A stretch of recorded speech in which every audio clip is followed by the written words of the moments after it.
Seekers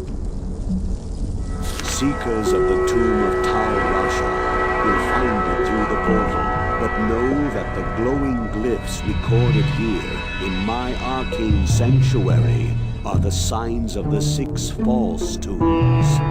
The missing 7th sign marks the tomb of Tal Rasha.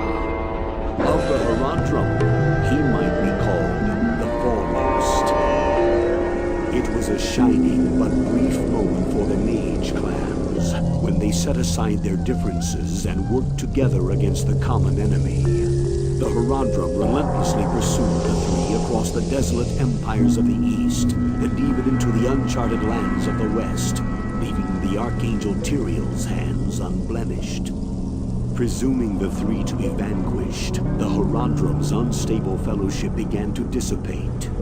Abandoning their sacred charge to safeguard the 3 soul stones, the disparate mage clans began to squabble amongst each other over petty differences. Their conflicts not only dissolved their brotherhood, but strengthened the evils which they had buried beneath